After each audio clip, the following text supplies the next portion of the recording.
Ang kwentong ito ay hango sa totoong buhay. Karanasan ito ni Antoy. Taong 1967, Katubig, Samar.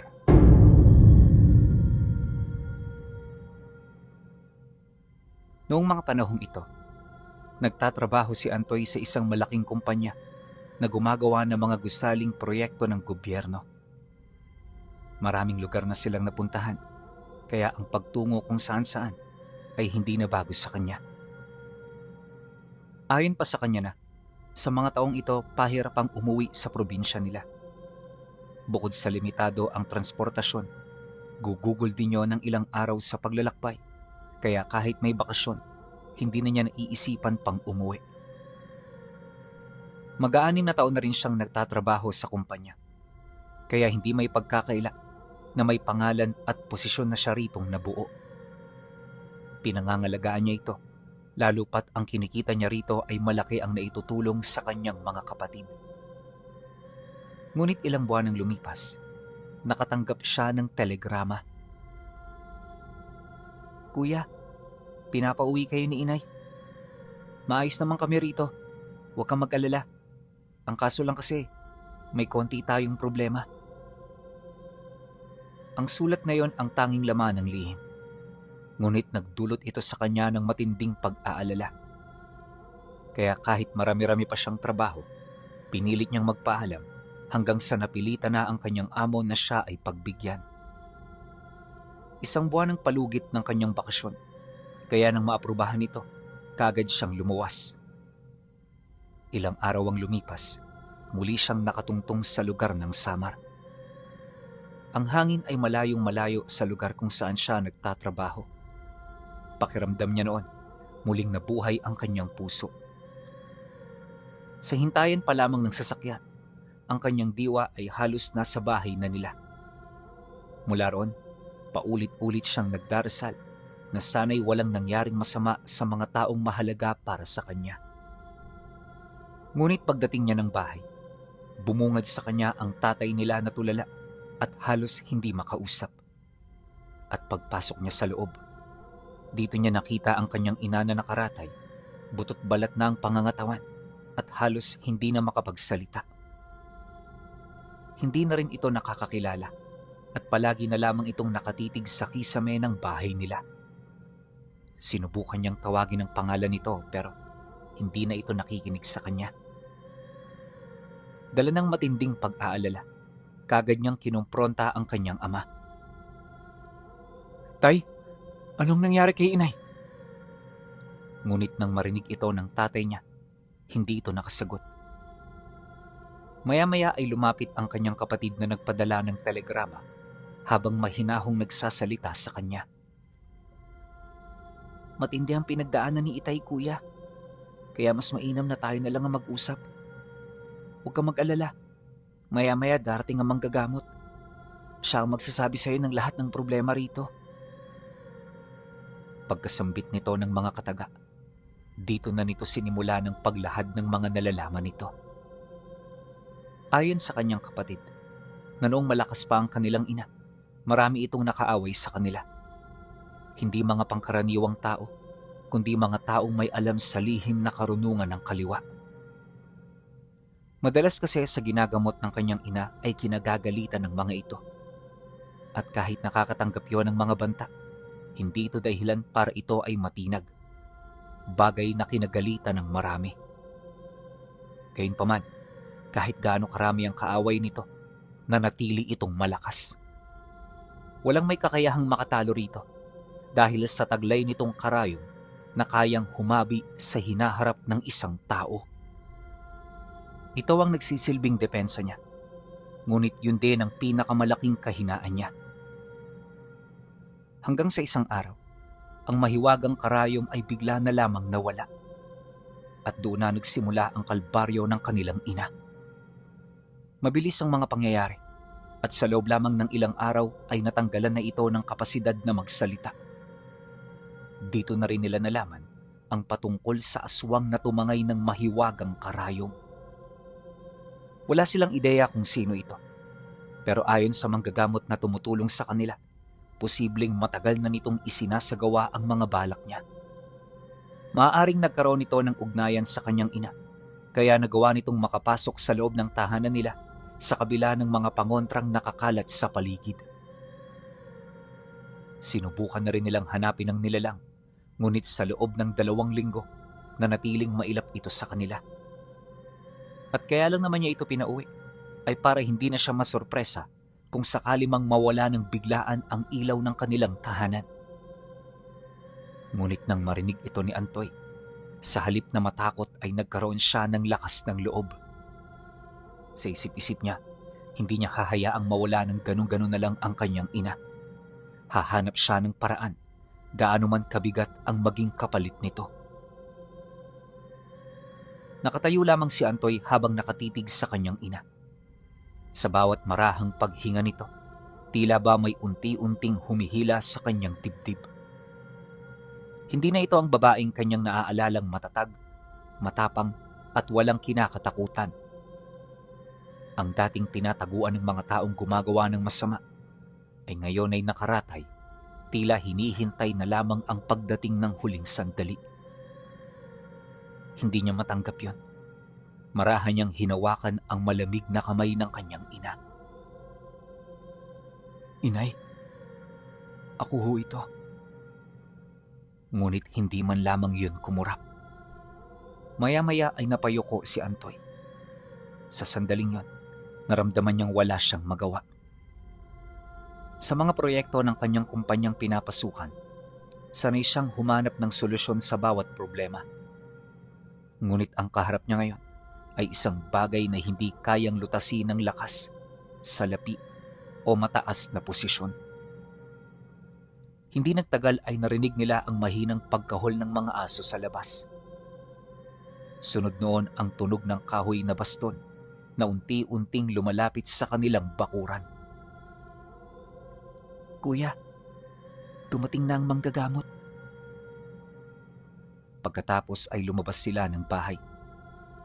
Isang matandang lalaki ang dahan-dahang naglalakad patungo sa kanila.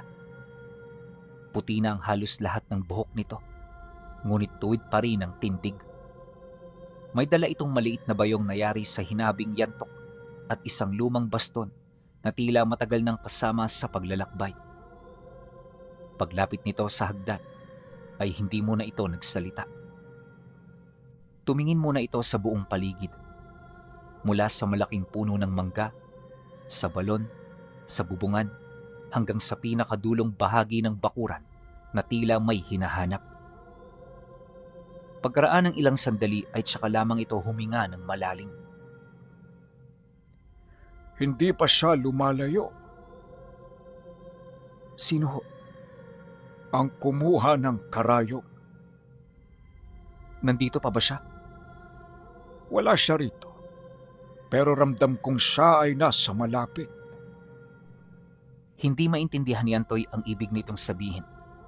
Ngunit kapansin-pansin ang pagbabago ng ekspresyon ng kanyang ama. Kanina lamang ay tulala na ito. Ngunit nang marinig nito ang sinabi ng matanda, ay lalo itong namutla na parang may naalala. "Tama na. Huwag mo nang sabihin." Wika ng kanyang ama. "Kailangan ninyang malaman ng lahat ng ito. Huwag mong ipagkait sa kanya ang katotohanan." Matapos nitong magwika ay pinapasok na nila ang matanda sa loob ng bahay. Pagkaupo nito, ay inilabas nito ang isang maliit na telang puti. Mula roon ay kumuha ito ng ilang tuyong dahon at inilagay sa ibabaw ng lumang kawali. Hindi nagtagal ay kumalat ang kakaibang amoy sa buong bahay. Isa-isa nitong pinausukan ng bawat sulok. Pagkatapos ay tumigil ito sa harap ng higaan ng kanyang ina. Tahimik lamang itong nakatingin. Makalipas ang halos 1 minuto ay nagsalita rin ito. "Hindi sakit ang dahilan. Wala akong nakikitang karamdaman sa katawan niya. Ang nawawala ay hindi lakas, kundi bahagi ng kanyang buhay." Napakunot noo si Antoy. Sandali lang ho ah. Hindi ko humaintindihan. Alam kong hindi. Kaya makinig kang mabuti. Ang karayom na nawala ay hindi pangkaraniwang gamit. Yun ang naging katuwang ng iyong ina sa napakahabang panahon. Hindi dahil may kapangyarihan ito, kundi dahil doon nakakapit ang bahagi ng kanyang hininga. Nang marinig niya ito, bigla siyang napatayo at hindi na niya pinatapos ang mga sinasabi ng matanda. Ibig sabihin, kapag hindi mo yun nahanap, dahan-dahan siyang manghihina.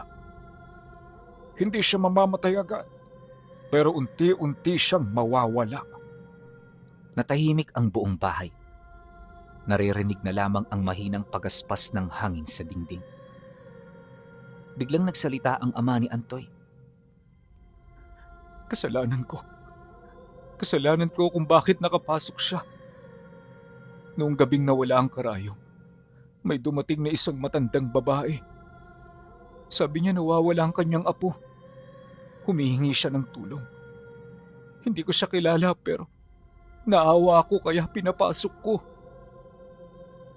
Nang marinig niya ito, parang may bumagsak na bagay sa kanyang dibdib. Tay, ikaw ang nagbukas? Oo, pero hindi ko alam. Hindi ko alam na tao pala yun ang kadiliman. Habang kinagamot ng iyong ina ang bata, bigla nawala ng ilaw ang lampara. Ilang saglit lang. Pagbalik ng liwanag, wala na ang babae kasama ang bata. At makalipas ang 2 araw, nawala na rin ang karayom. Nanlaki ang mata ni Antoy sa mga narinig niya. Sa puntong yun, napagtanto niya na planado ang naging kilos ng nilalang. Pagkatapos niyang maisip ito, tsaka naman yun sinang-ayunan ng manggagamot. Hindi bastang pagnanakaw. Matagal na nilang pinag-aralan ng lahat. Alam nila ang kilos ng iyong ina. Alam nila kung kailan siya pinakamahina. Alam nila kung sino ang madaling malinlang. Pagkasambit nito ng mga katagang yan, dito na nagsimulang mamutawi ang katahimikan. Habang nag-iisip, ipinagpatuloy ng manggagamot ang panggagamot. Hinayaan lang naman ito ni Antoy, lalo pat alam niya na alam din ito ang mga bagay na kanyang ginagawa. Bagaman walang makapagturo kung saan matatagpuan ang nilalang na yon, may kung ano sa kanyang puso ang nagmamalabis na ito ay mahanap. Kinahapunan noong mismong araw, muli silang nagkausap ng manggagamot. Inihayag niya rito ang kanyang nais, sa paniniwalang bibigyan siya nito ng konting tulong at payo. Ngunit nang marinig ito ng matanda, bigla itong tumutol sa kanyang nais. Ang binabalak mo ay parang sinasabi mo na rin na ibinibigay mo sa nilalang na yon ang buhay mo. Tandaan mo, iho, madaling magsalita, lalo na kung wala ka pa sa sitwasyon. Hindi ko sinasabi na mali ang gagawin mo. Ang sakin lang ay kailangan mo ring pag-isipan ng sarili mong kaligtasan. Oo, matutulungan kita. Pero hindi ko hahayaang ako ang maging mitsa ng iyong kamatayan. Wala kang ideya sa nilalang na kinakaharap mo. Isa yung mautak at hindi naiisahan pagdating sa larangang ito. At kung nagawa niyang maloko ang nanay mo, hindi rin malabo na magawa niya ito sa iyo. Ngunit sa kabila ng lahat ng mga paliwanag, ang kanyang puso ay hindi nasindak. Mas nanaig sa kanya ang pagmamahal ng isang ina, kaya handa siyang gawin ng lahat kahit nakataya na ang sarili niyang buhay. At nang mapansin ito ng matandang manggagamot, napilitan itong tulungan siya. Ayon dito, kinakailangan muna nilang pahupain ang kanilang emosyon bago nila hanapin ang nilalang na yon. Makikipagkita rin sila sa kaibigan nitong antingero nang sa gayoy may katulong sila sa paghahanap dito. Mariinding inilahad ng matanda.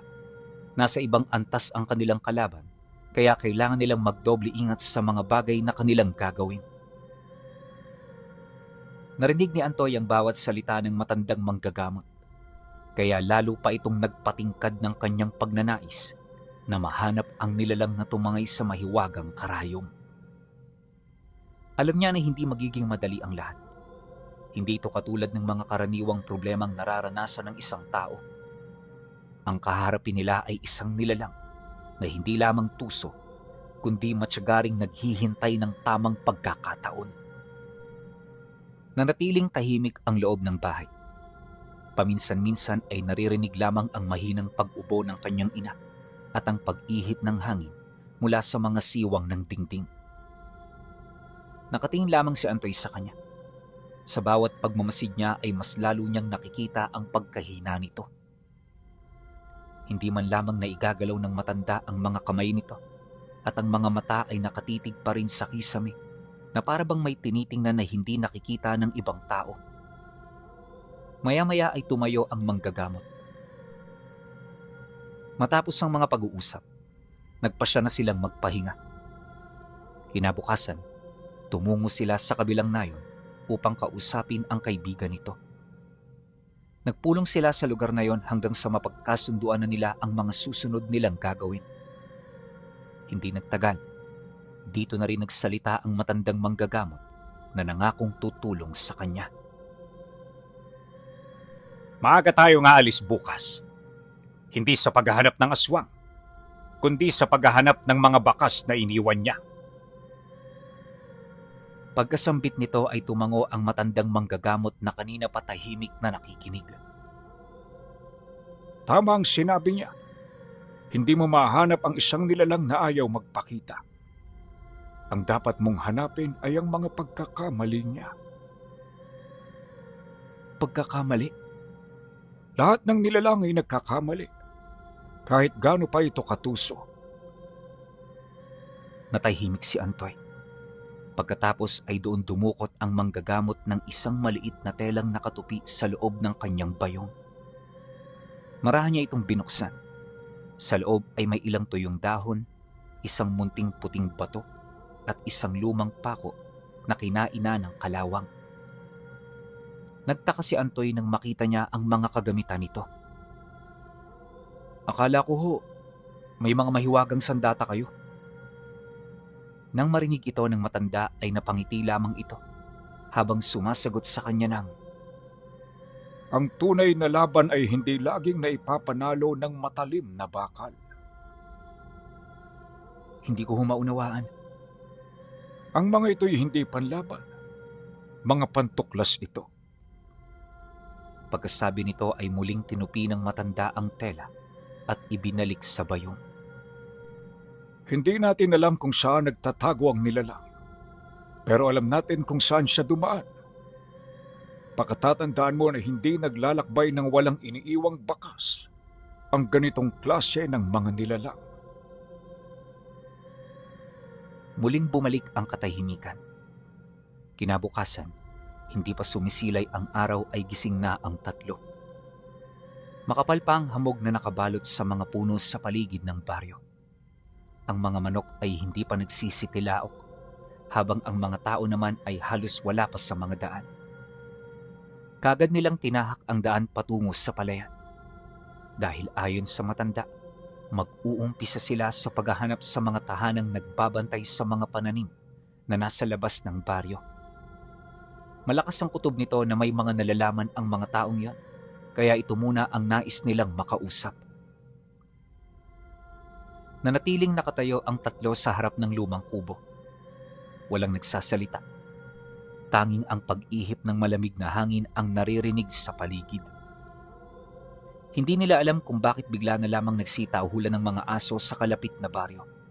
Subalit isang bagay ang tiyak ng dalawang matanda. May hindi pangkaraniwang presensyang nagdaan sa lugar. Marahang inilapag ng manggagamot ang kanyang bayong sa lupa. Mula roon ay kumuha ito ng ilang pinatuyong dahon at ikinalat sa harap ng kubo. Huwag mo nang papasok. Mahina nitong babala. Bakit ho? Ang mga lugar na matagal nang iniwan ay hindi palaging walang nakatira. Hindi na muling nagtanong si Antoy. Alam niyang may mga bagay na mas mahalagang pagmasdan kaysa unahing maintindihan. Makalipas ang ilang saglit, nagsimulang gumalaw ang mga tuyong dahon na nakakalat sa lupa. Wala namang hangin na umiihip. Isa-isa itong gumulong papalapit sa kanang bahagi ng kubo. Napatingin ang manggagamot. May dumaan. Aswang ho ba? Hindi. Hindi ko patiyak. Pero hindi siyang hinahanap natin. Dahan-dahan silang umikot sa kubo. Hindi pa sila nakakalayo nang may mapansin si Antoy sa ilalim ng isang malaking puno ng balete. May bakas! Lumapit ang dalawang matanda. Hindi ito bakas ng paa. Parang may mabigat na bagay na paulit-ulit na hinilas sa lupa. Sinundan nila yon hanggang sa humantong sa isang mababaw na bangin na napapaligiran ng makakapal na kawayan. Pagdating nila roon ay may kakaiba silang napansin. Tahimik ang paligid, napakapayapa ng lugar. Biglang tumigil ang manggagamot. Manatili kayong magkatabi. Pagkatapos nitong magsalita, ay dumampot ito ng maliit na bato at inihagis sa gitna ng bangin. Pagbagsak ng bato ay walang nangyari. Ngunit pagkalipas lamang ng ilang segundo, ay may malakas na pagyanig na nagmula sa ilalim ng lupa. Sumunod ang paggalaw ng mga kawayan. Akala ni Antoy ay hangin lang. Ngunit nang titigan niya ito ng mabuti, nakita niya ang isang mahabang katawan na nakapulupot sa mga kawayan. Isa yung napakalaking sawa, ngunit hindi pangkaraniwang sawa. Ang mga kaliskis nito ay halos kasing kulay ng mga dahon. Kaya kung hindi gagalaw, hindi talaga mapapansin. Ang mga mata nito'y nakatitig sa kanila. Huwag kayong gagalaw.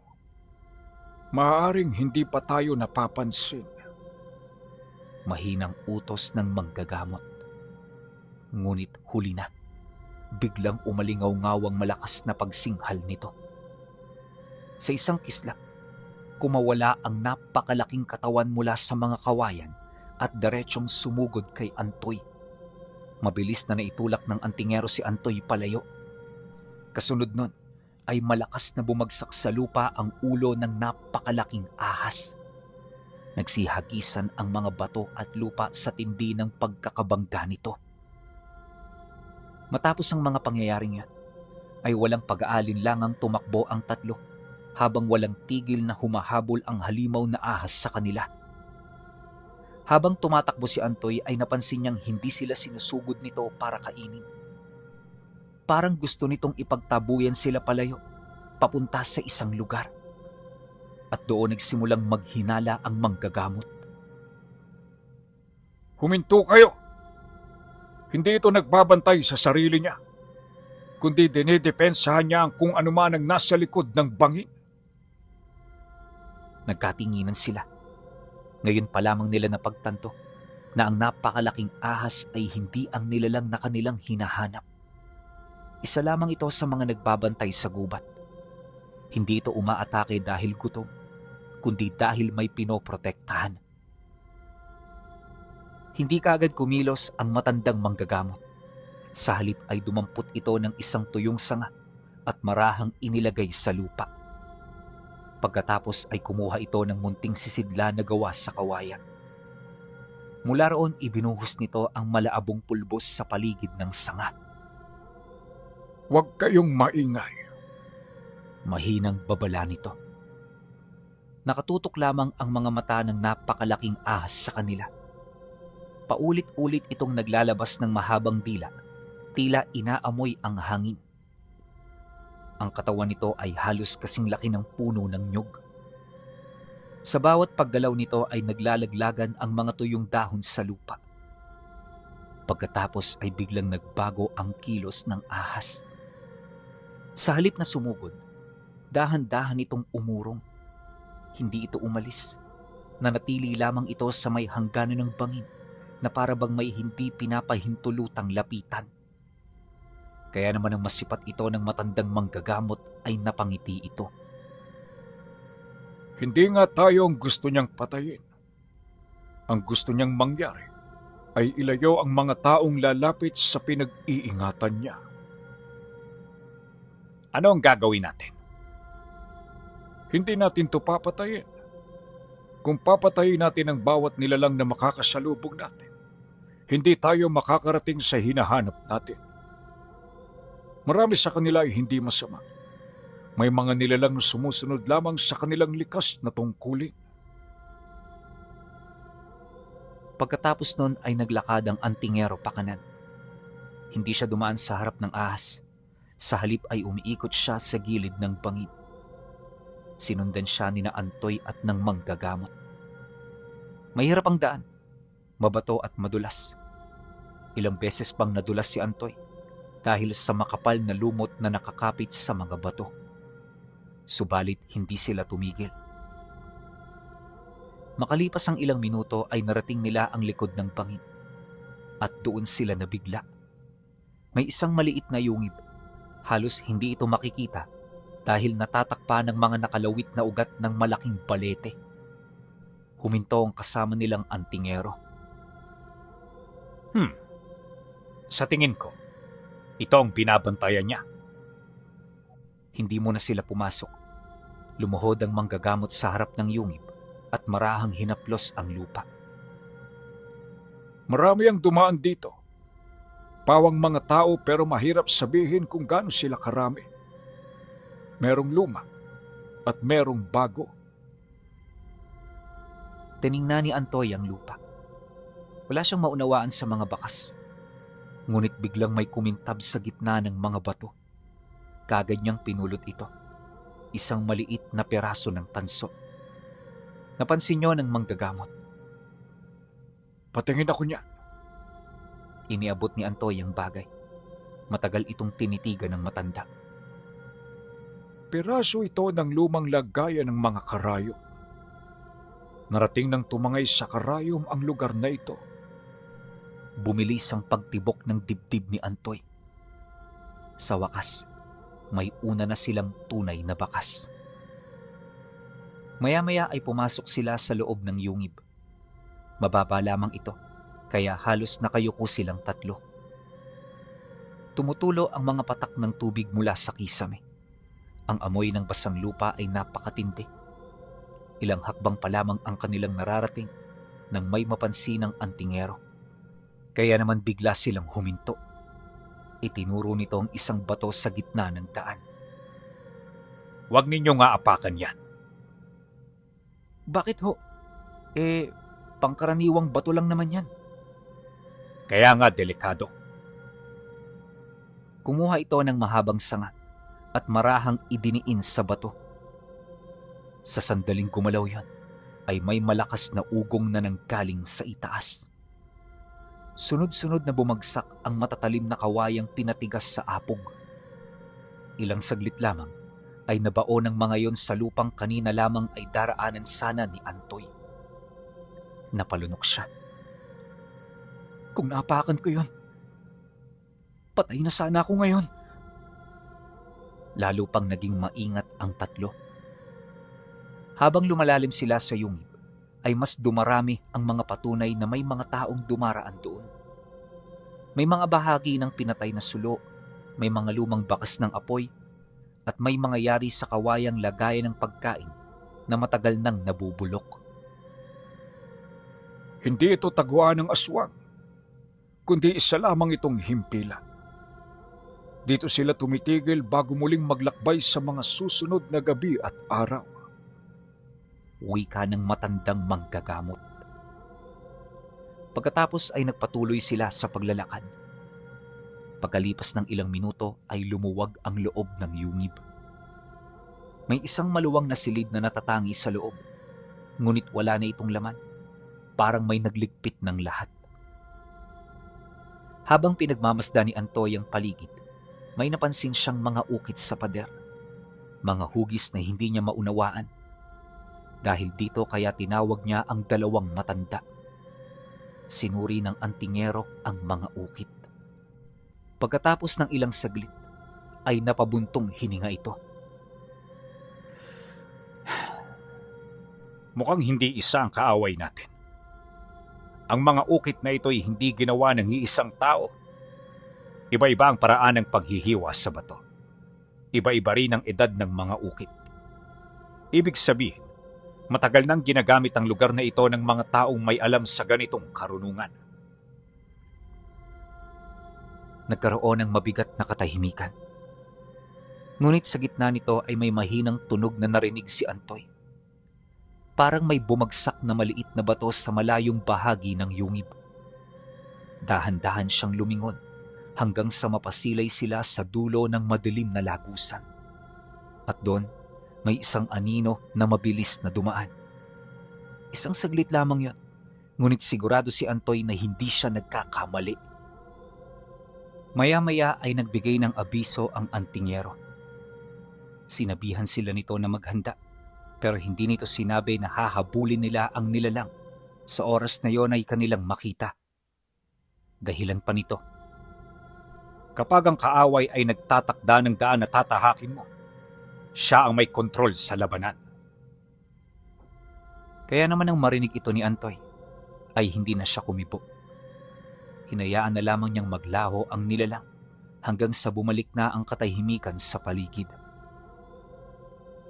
Pagkatapos ay ipinagpatuloy nila ang paglalakad habang maiging pinagmamasdan ng bawat parte ng pasilyo ng yungib upang maiwasan ang anumang bitag na nakaabang. Pagkaraan ng kalahating oras, ramdam nila na malayo na sila sa entrada. Gayunpaman, naniniwala ang mga kasama niya na ang yungib na yon ay tagos sa kabilang parte ng bundok. May mga nakausap na rin kasi noon ang antingero patungkol sa yungib dahil kabilang ito sa mga lugar na pinangangalapan ng mga agimat tuwing mahal na araw.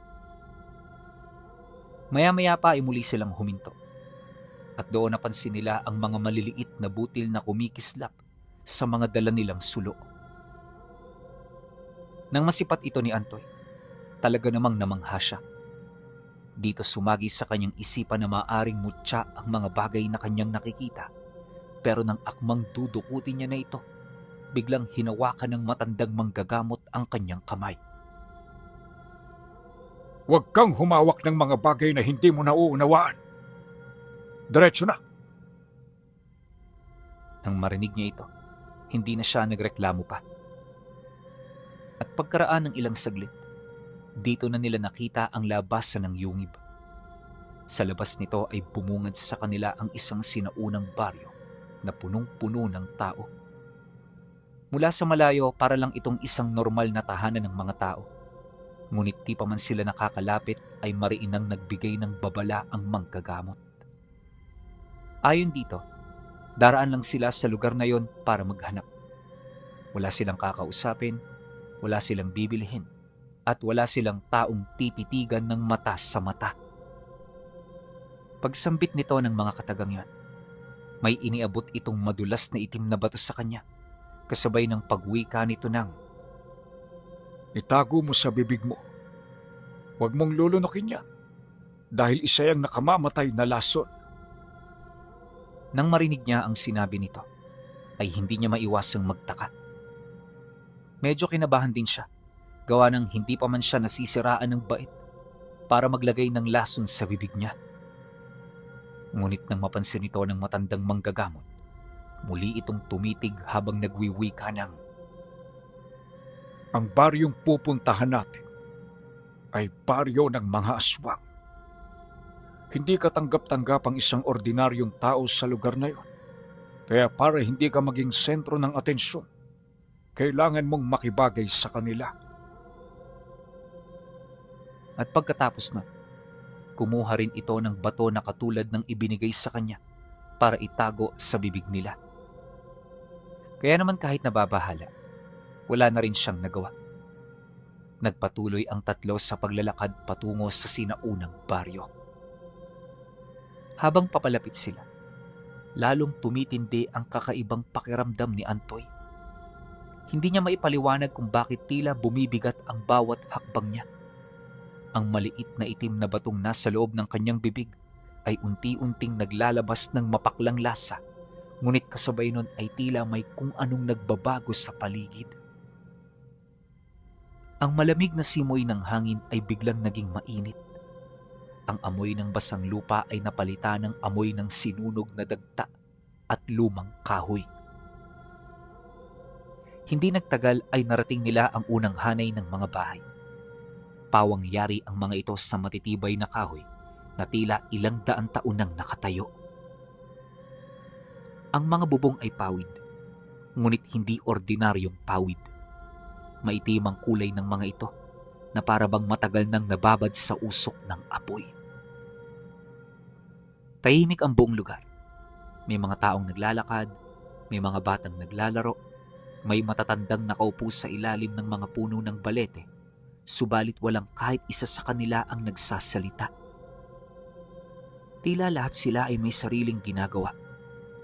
Hindi rin nila pinapansin ang tatlo. Diretso lang ang tingin.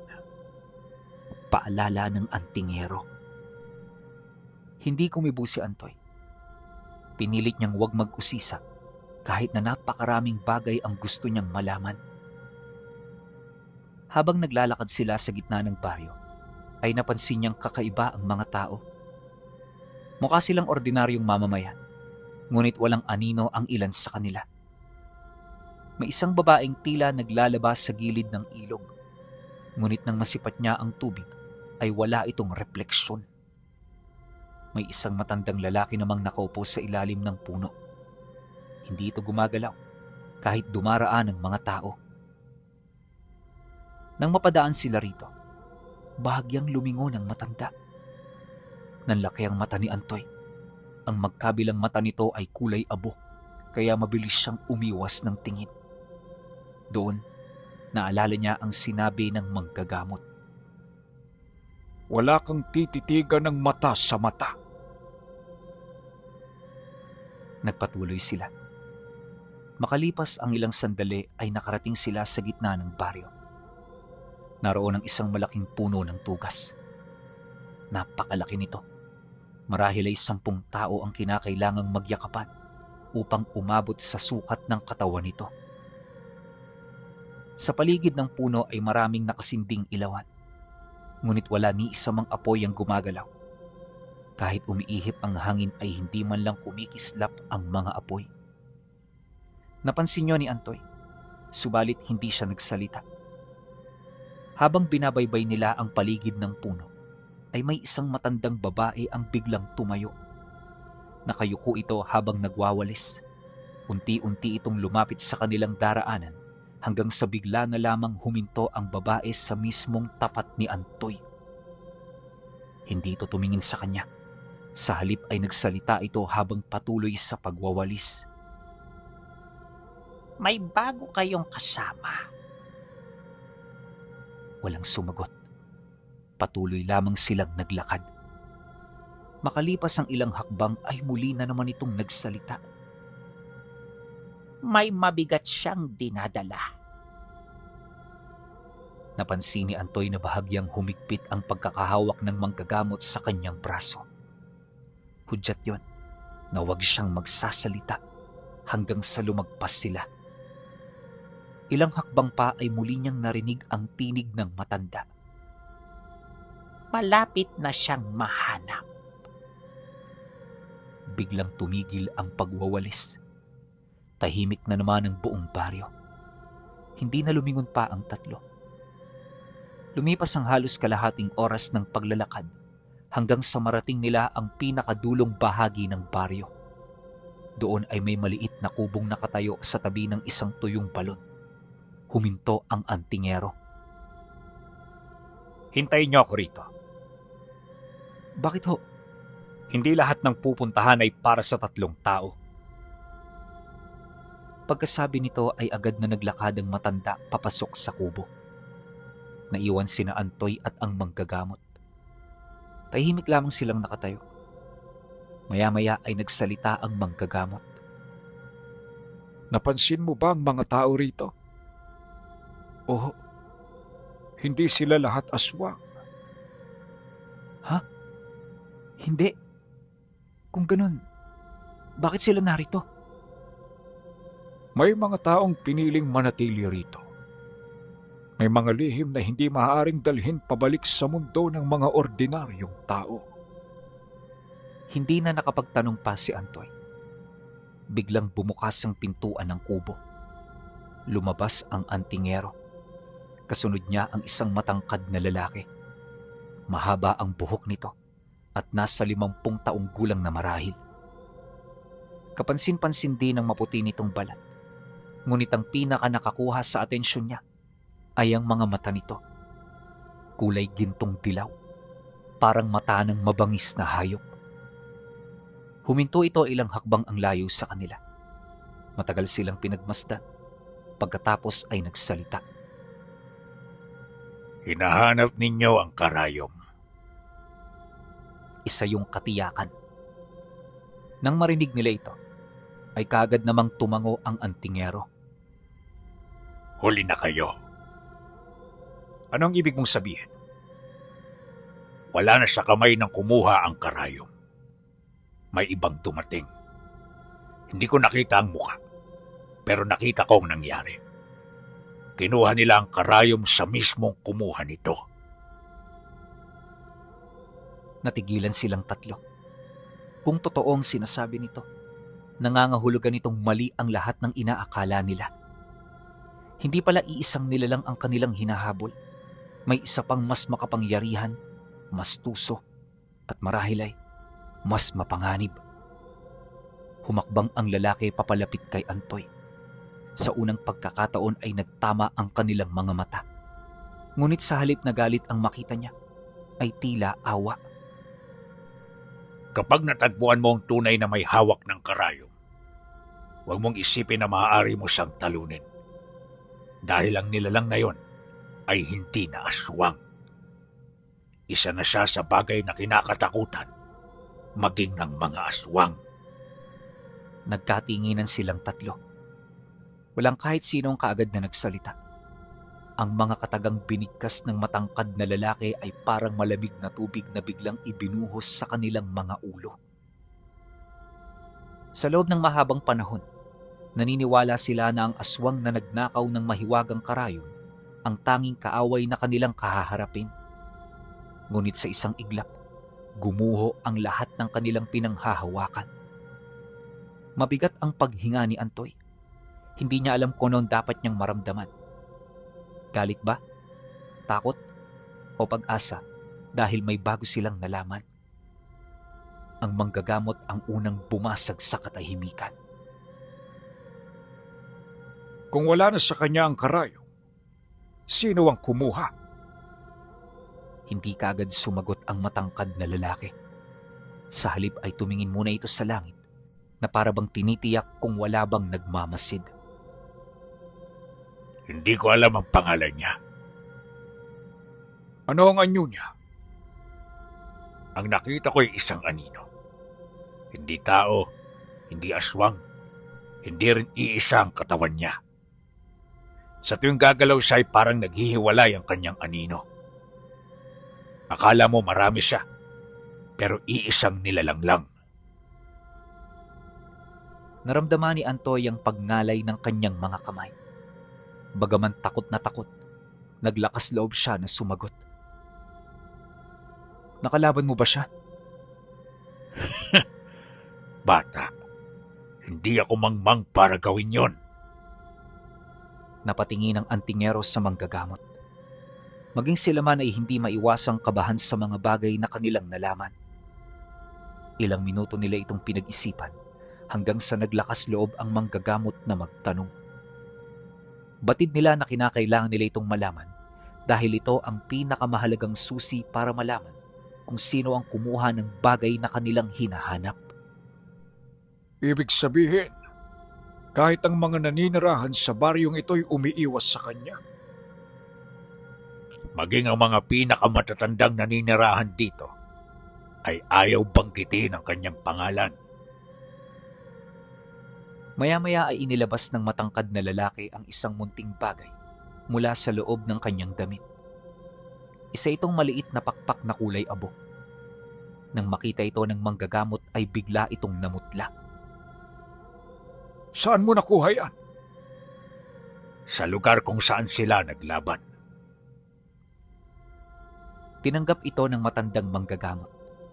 Marami na itong nakitang mga kakaibang bagay sa kanyang buhay, ngunit nang hawakan niya ang pakpak, ay bigla siyang nanginig. Patay na. Ang may-ari ng pakpak na ito'y patay na. Dagdag pa nito na, ang nilalang na nagmamay-ari dito ay isang nilalang na hindi madaling mamatay. Pagkasambit niya ng mga katagang yon, hindi na niya tinapos ang kanyang mga nais pang sabihin. Nanatili na itong tahimik sapagkat batid nito na alam na nila ang ibig nitong ipahiwatig. Pagkalipas ng ilang sandali, ay nagpasalamat sila sa matangkad na lalaki. Bago sila umalis ay muli itong nagsalita. Kapag narinig ninyo ang mga uwak na sabay-sabay na tumahimik, tumakbo na kayo. Dahil may mas malaking mandaragit na paparating. Pagkatapos noon ay tuluyan ng pumasok ang lalaki sa loob ng kubo. Wala nang dagdag na paliwanag. Maya-maya ay mabilis nilang nilisan ang sinaunang baryo. Habang papalayo sila, napansin ni Antoy na unti-unting nawawala ang mapaklang lasa ng itim na batong nasa loob ng kanyang bibig. Paglabas nila sa huling hanay ng mga bahay, ay iniluwa na rin nila ang mga ito. Agad na nakahinga ng maluwag si Antoy. Pakiramdam niya ay may malaking batong naalis sa kanyang dibdib. Ngunit hindi pa sila nakakalayo nang biglang huminto ang antingero. Sa unay wala silang narinig. Ngunit makalipas ang ilang segundo, sunod-sunod na tumahimik ang mga uwak sa kagubatan. Parang biglang nawala ang lahat ng tunog. Nagtinginan ng tatlo. Naalala nila ang huling babala, kaya naman hindi na sila nagdalawang isip na kumaripas ng takbo. Sabay-sabay silang tumakbo pabalik sa landas na kanina lamang ay kanilang tinahak. Ngunit bago pa sila makalayo, ay may kakaiba silang narinig. Hindi yun hakbang, hindi rin pagaspas ng pakpak. Parang may isang malaking telang hinihila sa mga dahon. Sa bawat paglapit ng tunog ay mas lalong lumalamig ang hangin. Biglang nagsimulang manginig ang mga dahon ng mga puno kahit walang hangin. Paglingon ni Antoy, wala siyang nakita pero may isang bagay siyang napansin. Ang mga anino ng mga puno ay hindi na nakatuon sa tamang direksyon. Parang may sarili itong buhay. Huwag kayong lilingon! Sigaw ng antingero. Ngunit huli na. Sa isang saglit ay may isang mahabang anino ang gumapang mula sa ilalim ng isang puno. Sa gitna nito, may dalawang mapupulang mata na dahan-dahang nabuksan. Hindi gumagalaw ang nilalang. Nakatayo lamang ito sa malayo, ngunit sa bawat kurap ni Antoy, mas lumalapit ito. Antoy! Huwag kang kukurap! Sigaw naman ng manggagamot. Pero likas na sa tao ang kumurap. At nang muling magmulat si Antoy, nasa wala pang 10 hakbang na lamang ang nilalang. Wala pa rin yung muka. Pawang anino lamang, pero ramdam niya ang matinding galit na nagmumula rito. Biglang kumuha ng isang maliit na sisidla ng antingero. Ibinato niya ito sa harap ng nilalang. Pagbagsak nun sa lupa ay biglang sumabog ang makapal na puting usok. Kasunod nun ay umalingaw-ngawang nakakabinging hagikgik. Hindi malaman kung galing ba sa matanda, sa isang bata, o sa isang hayop. Nang mawala ang usok, nawala rin ang anino. Ngunit ang mas nakakapangilapot ay ang mga bakas ng paa na naiwan sa lupa. Hindi yun papalayo, kundi papalapit sa kanila at bigla na lamang naputol. Parang ang nilalang ay naglaho sa hangin. Huminga ng malalim ang antingero. Hindi pa siya ang hinahanap natin. Pero ano ho siya? Isa siya sa mga nilalang na nahumaling sa kakayahan ng karayom na pagmamay-ari ng nanay mo. Pagkasambit nito ng mga katagang yun, ay kagad silang nagpatuloy. Bagaman wala silang ideya kung saan tutungo, pinilit nilang makalayo sa nayon dahil sa pinakamalayong bahagi nito ay kapansin-pansin ng mga bundok na gawa sa purong bato. Maging si Antoy noon ay labis na nagtataka sa kadahilanan sa tanda niyang yon. Hindi niya pa nakita ang mga bundok na yon sa lugar nila. Ngunit nang tanungin niya patungkol dito ang matanda, inilahad nito na wala na sila sa mundo na kanilang nakasanayan. Dahil ang kuweba kung saan sila pumasok ay nagdudugtong patungo sa mahiwagang mundo ng mga engkanto. Nagpatuloy ang tatlo sa mabagal na paglalakad. Hindi na nagsasalita si Antoy, hindi dahil wala siyang gustong itanong, kundi tila hindi sapat ang anumang salita upang ipaliwanag ang lahat ng kanyang nasasaksihan. Habang binabaybay nila ang mabatong landas, lalo niyang napapansin ang malaking pagkakaiba ng lugar na yon sa mundong kanyang kinalakihan. Ang kalangitan ay kulay bughaw pa rin, ngunit tila mas malalim ang kulay nito. Ang mga ulap ay mabagal na gumagalaw na parabang hindi sinusunod ang direksyon ng hangin. Ang mga punong kanilang nadaraanan ay hindi niya kilala. Ang ilan sa mga dahong kulay pilak na kumikislap kahit walang sinag ng araw. Ang iba naman ay may mga bungang kulay bughaw na bahagyang umiilaw. Maging ang mga ibong lumilipad ay kakaiba. Wala silang naririnig na huni. Tahimik lamang ang mga ito habang paikot-ikot sa himpapawid. Hindi nagtagal ay nagsalita ang matandang manggagamot. Huwag kang basta hawak ng kahit na anong halaman o bunga rito. Dahil hindi lahat ng nabubuhay sa mundong ito ay katulad ng nasa mundo ng tao. May mga halamang natutulog, pero kapag nahawakan ng maling tao, ito ay gigising. Napatingin si Antoy sa isang maliit na halamang tila gumagalaw ang mga dahon kahit wala namang hangin. Ano ang mangyayari kapag nagising sila? Nang marinig ito ng matanda, ay kagad niyang napansin ang hindi kaaya-ayang pagtitig nito sa kanya. Kapag yan ay nagising, magpapalit kayo ng katawan. Ikaw ang magiging halaman at siya naman ang mangangalaga sa iyong katawan habang buhay. Makalipas ang halos 1 oras na paglalakad, ay narating nila ang paanan ng isa sa mga bundok na puro bato. Sa malayo pa lamang ay kapansin-pansin na ang kakaibang anyo nito. Walang damo o punong tumutubo sa paligid. Tila ba may isang puwersang pumipigil sa anumang buhay na lumapit dito. Huminto ang antingero. Ito ang bundok ng Kiras. Kilala rin ito sa tawag na bundok ng 7 muka. Bakit po ganun ang tawag? Dahan-dahang itinuro ng matanda ang malaking batong nasa gilid ng bundok. Ayun, suriin mong mabuti. Nang titigan niya ito, nanlaki ang kanyang mga mata. Ang mga bitak sa bato ay unti-unting bumuo ng hugis ng mukha ng isang matandang lalaki. Makalipas lamang ang ilang segundo ay nagbago naman yon at naging mukha ng isang matandang babae. Pagkaraan ay naging mukha ng isang mabangis na hayop. Hindi pala iisa ang mukha ng bundok. 7 mukhang ipinapakita niyan sa bawat nilalang na dumaraan. Bakit ho? Dahil sinusukat ka nito. Habang papalapit sila ay lalong lumalamig ang paligid. Hindi yon karaniwang lamig. Tila ba may kung anong humihigop ng init mula sa kanilang katawan. Biglang huminto ang manggagamot. May nakamasid sa atin. Sabay-sabay silang lumingon, ngunit wala silang nakita.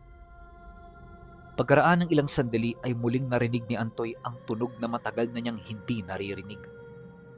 Mga kalansing, parang bakal na tumatama sa bato. Dahil dito kaya nagkatinginan ang dalawang matanda. Nako, hindi maganda ito. Mukhang meron ding ibang naghahanap sa karayom. Muli nilang narinig ang kalansing. Ngayon ay mas malapit. Nagmula ito sa likuran ng isang malaking bato. Dahan-dahang lumabas ang isang nilalang. Sa unang tingin ay mukha lamang itong matandang lalaki. Mahaba ang balbas nito at halos sumasayad na sa lupa. Nakasuot ito ng kupas na kasuotang yari sa balat ng hayop. Sa kanan nitong kamay ay may hawak ito na napakahabang kadena na yari sa itim na bakal. Ngunit nang mapansin ito ni Antoy, ay bigla siyang kinilabutan. Hindi nakalapat sa lupa ang mga paa nito. Lumulutang lamang ito ng ilang pulgada. Maya-maya ay huminto ang nilalang sa harapan nila. Matagal silang pinagmasdan. Pagkatapos ay nagsalita ito sa tinig na tila nagmumula sa kailaliman ng kuweba. Mga tao, kailan pa pinahintulutang makapasok ang inyong lahi rito? Hindi sumagot ang antingero. Sa halip ay marahan itong yumuko. Ginagalang ka namin tagapagbantay. Ngunit ang aming pagtungo rito ay may sapat na dahilan. Kasama namin ngayon ang anak ng nagtatangan ng mahiwagang karayom ng tadhana. Kasalukuyang nawawalang mahiwagang sandatang yun. Kaya kami nakarating dito sa inyong dakilang kaharian. Pagkasambit nito ng antingero, ipinakita ng nilalang na yon ang dalawang katawan ng taong wala ng buhay. Ayon dito, yon ang mga taong kani-kanina lang ay nangahas na umaligid sa kanyang lupain at kagaya nila, hinahanap din ito ang bakas ng mahiwagang sandata ng nanay niya. Pagsilay niya sa mga taong yon, nakita niya na hindi maganda ang kinahinatnan nito sa huling sandali ng buhay nila. Ang kanilang mga braso ay lasug-lasug na parabang nilapa ito ng kung anong mabangis na hayop. Nangingitim na rin ang kanilang mga katawan. Animoy hinampas ito ng malaking kahoy na nagbabaga. Ilang minuto pa ang lumipas. Binitawan ng tagapagbantay ang mga hawak niya na parabang yon ay mga basura. Kagad itong lumapit sa kanila at maingat sila nitong sinuri na parabang may pagdududa ito sa mga bagay na kanilang sinasabi. At dahil sa pagkaabala ng tagapagbantay, hindi nito namalayan ang isang nilalang na nagtatago sa likod ng makapal na simoy ng hangin. Gamit ang karayom, binago nito ang kanyang tadhana. Madali itong nakakuha ng malalakas na uri ng mutya na halos lumagpas sa nilalang na naghahari sa lugar. Bagay na naging daan upang maglaho ito sa lahat ng pandama ng mga nilalang sa paligid. At sa isang kisap mata, tumarak ang mahaba nitong armas sa likurang bahagi ng tagabantay. Mabilis itong tumagos at hindi pa ito nakontento. Buong puwersa nitong winakwak ang katawan ng nilalang hanggang sa mahati na yun sa dalawa. Pagbagsak nito sa lupa, nakita nila ang isang matandang lalaki na may mahaba at mapuputing buhok. Nakatayo yun sa bangkay ng nilalang. May makisig din itong pangangatawan at kapansin-pansin sa gitna ng dibdib nito ang karayom na minsang pagmamay-ari ng kanyang ina. Matapos niya itong masilayan, nanlamig ang kanyang buong katawan. Halos hindi niya maisip na ang mga pangyayari ay naganap sa loob lamang ng isang kisap mata. Hindi man lamang nakagalawang tagapagbantay ng bundok. Ang nilalang na kanina lamang ay kanilang kinakausap ay bigla na lamang nabalot ng itim na usok habang ang hati nitong katawan ay dumagungdong sa matigas na batuhan. Isang malakas na pagyanig ang sumunod. Ang buong bundok ng giras ay nanginig na parabang may higanting gumising sa kailaliman nito. Nagbitak-bitak ang mga bato. Ang mga mukhang nakaukit sa gilid ng bundok ay sabay-sabay na nagmulat ng kanilang mga mata. Sa kauna-unahang pagkakataon, nakita ni Antoy ang karayom. Nakatarak ito sa dibdib ng matandang lalaki. Hindi ito mukhang karayom na pamburda. Halos kasing haba na ito ng isang maikling patalim. May mga ukit na kumikinang sa katawan nito at sa bawat pagtibok ng puso ng matanda ay tila sumasabay din ang pagkinang nito. Napaatras ang matandang manggagamot. Huli na tayo. Dahil hindi na siyang may hawak sa karayom. Ang karayom na ang may hawak sa kanya. Dahan-dahan lumingon ang matandang lalaki. Kahit malayo sila'y ramdam ni Antoy ang bigat ng mga mata nito. Hindi galit ang nakikita niya. Isa yung uri ng kapangyarihang hindi kayang ipaliwanag ng mga salita. Maya-maya ay napangiti ito, kasabay ng pag-wika nito ng, Matagal ko na kayong hinihintay. Alam niyo ba, 3 araw na akong hindi tinatantana ng mga naghahabol sa karayom. Ngunit kayong 3 ang pinakamalayong nakarating. At nang marinig naman yon ng antingero, hindi ito nagdalawang isip na magtanong. Maging ito man kasi di maipagkakailang unang beses niya pa lamang yun makita. Sino ka? Noon tao ako. Pero ngayon, hindi ko na maisip kung saan ako nabibilang. Sabihin mo, anong pangalan mo? Hindi ko na maalala. Nang makuha ko ito, isa-isa nang nawala ang mga alaala ko. Pagkasabi nito ay marahan niyang hinawakan ng karayom na nakatarak sa kanyang dibdib. Ipinakwento ng matanda ang nangyari. Siya ang nilalang na pumatay sa aswang na nagnakaw ng karayom, ngunit hindi dahil gusto niya itong isoli. Marami na siyang taong kilala na naghahanap sa bagay na yun. Ayon sa kanya, may isang matandang hula na nagsasabing ang sinumang magmay-ari ng karayom ay makapagbabago ng hinaharap ng kahit na anong nilalang, ngunit hindi kasama sa hula ang kapalit. Hindi ito nagbibigay ng kapangyarihan, kundi unti-unti nitong kinakain ang pagkatao ng may hawak. Noong una, akala ko ay mas lumalakas ako. Pagkasambit nito ng mga katagang yan, ipinakita nito ang kanyang mga kamay. Dati ay may dugo pa ang mga ito. Ngunit ngayon tila bang nawala na. Nang marinig nila ang bagay na yan, dito nila napansin na maputi na ang mga palad nito, halos kasing kulay na ng marmol. Hindi na ako tumatanda. Hindi na rin ako nagugutom. Hindi na ako natutulog. Pero hindi na rin ako tao. Biglang nagsalita ang manggagamot. Kung gano'n, ibalik mo ang karayom. Kung madali lang sanang sinasabi mo, tanda. Bakit hindi? Maya-maya ay marahan niyang hinila ang karayom, ngunit hindi man lang ito gumalaw. Muli niya yung hinila pero wala pa rin. Hindi na ito maaaring hugutin. Dahil ang karayom ay nakatahina sa kapalaran ko. Biglang nagliwanag ang buong kalangitan. Ang mga mukha sa bundok ay sabay-sabay na nagsalita. Panahon na! Ang kanilang mga tinig ay parang daang-daang taong sabay-sabay na nagsasalita. Biglang lumabas ang mga liwanag mula sa mga bitak ng bundok. Ang mga liwanag ay nagtipon sa paligid ng matanda. Napaluhod ito. Sa kauna-unahang pagkakataon ay nakita ni Antoy ang takot sa mukha nito. Wag! Wag ninyo akong ibalik! Ngunit huli na. Naramdaman ni Antoy ang malakas na hangin. Ang karayom ay biglang nagliwanag. Isang nakakabinging ugong ang umalingaw-ngaw. Ang liwanag ay sobrang tindi na napapikit silang lahat. At nang muli nilang imulat ang kanilang mga mata, wala na ang matandang lalaki. Ang natira lamang ay ang mahiwagang karayom.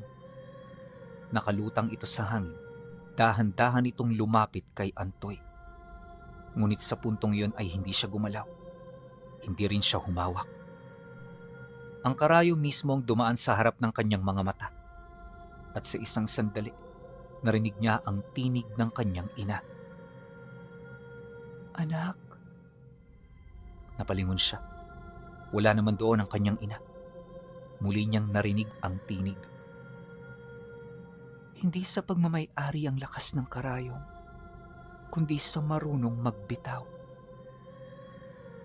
Biglang naalala ni Antoy ang lahat ng itinuro sa kanya ng kanyang ina noong bata pa siya, na ang tunay na manggagamot ay hindi umaasa sa kapangyarihan ng mga bagay, kundi sa malinis na hangarin. Maya-maya ay yumuko siya. Hindi niya hinawakan ng karayom. Sa halip ay kinuha niya ang lumang panyong pagmamay-ari ng kanyang ina na nasa bulsa pa rin niya mula noong umuwi siya. Doon niya maingat na binalot ang karayom. Nang gawin niya yon, biglang humupa ang lahat ng liwanag at tumahimik ang bundok. At ang 7 muka ay muling naging mga ordinaryong bato. Doon napangiti ang antingero. Sa buong buhay ko bukod sa iyong ina, ngayon lang ako nakakita ng isang taong hindi nagpaalipin sa karayom. Agad silang naglakbay pabalik. Muli nilang tinahak ang yungib. Muli nilang nilampasan ng malaking sawa. Ngunit hindi na sila inabala nito. Nang makabalik sila sa kanilang tunay na mundo, pakiramdam ni Antoy ay 1 linggo lang ang nilakbay. Ngunit ayon sa manggagamot, 2 araw pa lamang ang lumipas sa mundo ng mga tao. Pagdating nila sa kanilang bahay, ay halos hindi makapaniwala ang kanilang pamilya. Ang kanyang ina ay halos wala ng hininga. Kaagad inihanda ng manggagamot ang mga kailangan. Hindi siya nagmadali. Maingat niyang binuksan ng telang pinagbalutan ng karayom. Pagkalantad pa lamang nito ay naramdaman ng lahat ang mainit na simoy na kanina pa nila hindi nararamdaman. Lumapit ang manggagamot sa higaan. Ngunit bago pa man niya mahawakan ng karayom, marahang gumalaw ang mga kamay ng nanay ni Antoy. Sa kauna-unahang pagkakataon sa loob ng maraming linggo, kumurap ito, tumilat at tumingin sa kanya. Anak. Isang salita lamang, ngunit sapat na yon upang mapaluha ang buong pamilya. Yumakap si Antoy sa kanyang ina. Maging ang kanyang ama ay hindi na napigilan ang pag-agos ng luha. Ilang oras ang lumipas, unti-unting bumalik ang lakas ng kanyang ina. Ngunit ang pinakaunang hinanap nito ay ang karayom. Iniabot yon ni Antoy. Matagal itong tinitigan ng kanyang ina. Pagkatapos ay ngumiti ito. Hindi na ito dapat magkaroon pa ng bagong may-ari. Ano pong gagawin natin dyan, inay? Maya-maya ay tumingin ito sa manggagamot at sa antingero. Pareho silang tumango. Parang matagal na nila itong pinagkasunduan. Kinabukasan, bago pa sumikat ang araw, 4 silang tumungo sa pinakamatandang balete sa kabundukan ng Katubig. Doon ay may maliit na batong dambana na hindi alam ng karaniwang mga tao. Lumuhod ang kanyang ina. Marahan niyang hinalikan ang karayom. Mula sa araw na ito, ang kapangyarihang ito ay hindi na muling magiging sanhi ng kasakiman. Maingat niyang inilagay ang karayom sa loob ng malaking batong may lihim na ukit. Pagkasara nito, biglang nagkaroon ng malakas na pagyanig. Ang mga ukit ay nagliwanag at pagkalipas ng ilang saglit, tuluyan nang nawala ang batong pinagtaguan na parabang hindi ito umiran. Napabuntong hininga ang matandang manggagamot. Mabuti naman at natapos na rin. Makalipas ang ilang linggo ay tuluyan nang gumaling ang kanyang ina. Hindi na ito muling gumamit ng mahiwagang karayom. Sa halip, muli itong nanggamot sa tulong ng mga halamang gamot, panalangin, at karunungang minanapan nila sa kanilang mga ninuno. Si Antoy naman ay bumalik sa kanyang trabaho, ngunit hindi na siya ang dati. Sa bawat gusaling kanyang ipinatatayo, naaalala niya na ang pinakamatibay na haligi ay hindi gawa sa semento o bakal, kundi sa pagmamahal sa pamilya. At mula noon, hindi na siya nagpalipas ng maraming taon na hindi umuuwi sa kanilang tahanan dahil napagtanto niya na walang anumang kapangyarihan, kayamanan o tagumpay ang higit na mas mahalaga kaysa sa mga taong naghihintay sa pagbalik ng isang anak. Bagay na isang aral na natutunan niya noong minsan nilang hinanap ang mahiwagang karayom ng tadhana.